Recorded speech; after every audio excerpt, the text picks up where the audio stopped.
All right, welcome to the second part of lesson 19. We're going to talk about reflexive pronouns and also review the forms of the personal pronouns and of autos, aute, auta, which we've already seen. So first, the personal pronouns. Here is the first and second person singular personal pronouns in all the cases.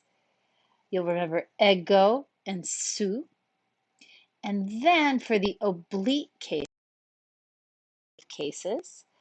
we have emu and mu. So there's an enclitic form and a non-enclitic form, which is emphatic, right?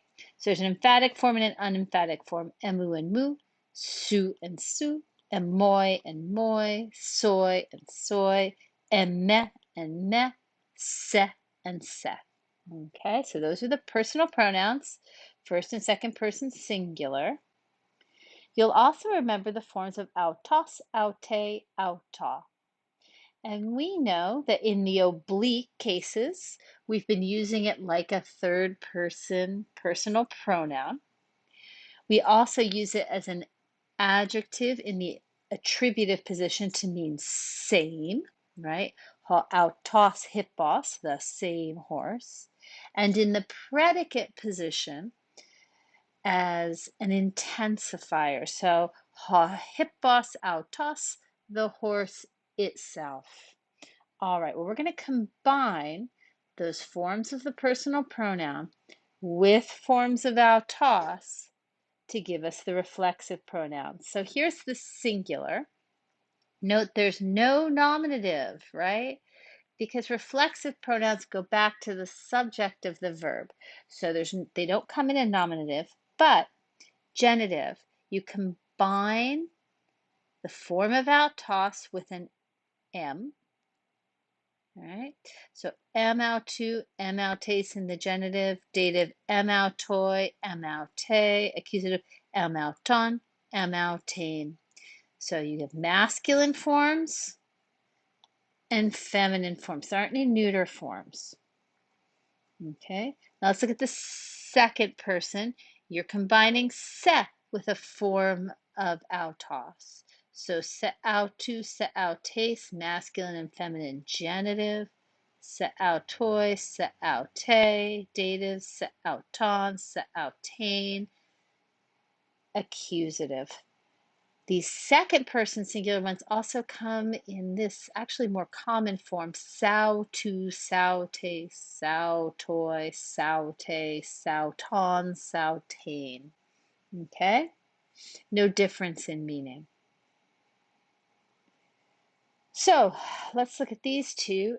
Autentimo, I honor her. There's that form of autos, aute, auta, being used in an oblique case as a third person pronoun. So I honor her. Amoutantimo, I honor myself, where I must be feminine, because I've used the feminine form of the reflexive pronoun. So this first one, I honor her. The second one, I honor myself. All right, now let's think about the plurals. So here are the personal pronouns we already know, right? Hemes, hemon, hemin, hemas, first person plural. Humes, humon, humin, humas, second person plural. We're going to combine those with the plurals of autos, aute, auta to give us our reflexive pronouns. And this time, though, we're not combining them into one word like we did with the singulars. They stay as two separate words. So let's take a look again. No nominative. Genitive plural of the first person. Hemon, auton, masculine and feminine. Dative, hemin, autois, masculine. Hemin, autais, feminine. Accusative, hemas autus, masculine, hemas autas, feminine, right? So we ourselves, it's this sort of emphatic use of autos. Second person plural, Hu mo now tone, masculine and feminine. Hu me now tois, hu me now tice, masculine and feminine dative.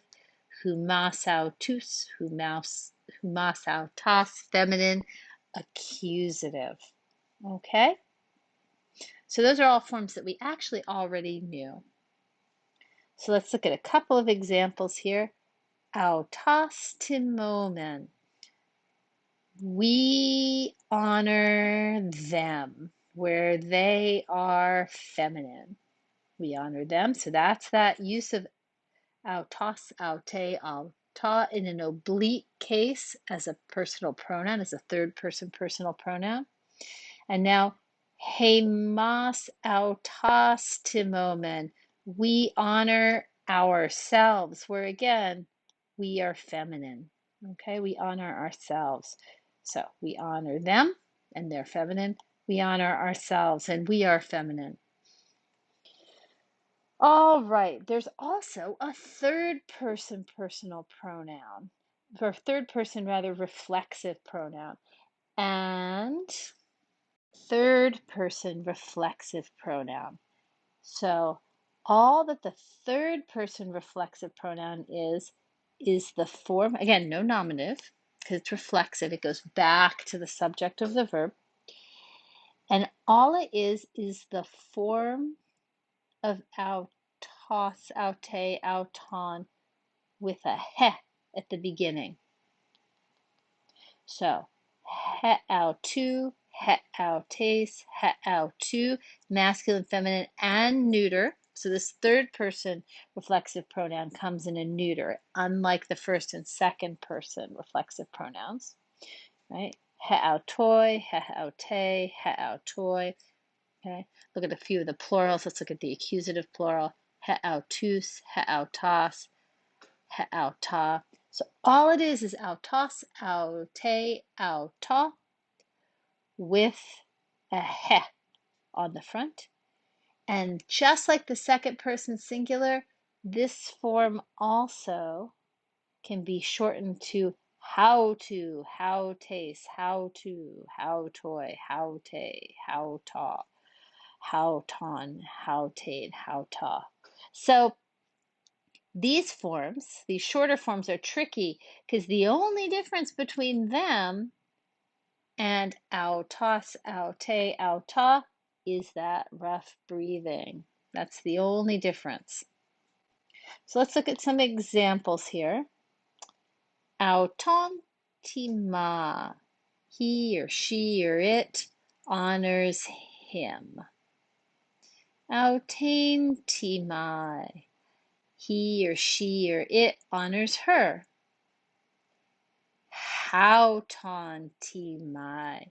He honors himself. Now, because this is masculine and it goes back to the subject of the verb, we know the subject of the verb must be masculine too. So he honors himself.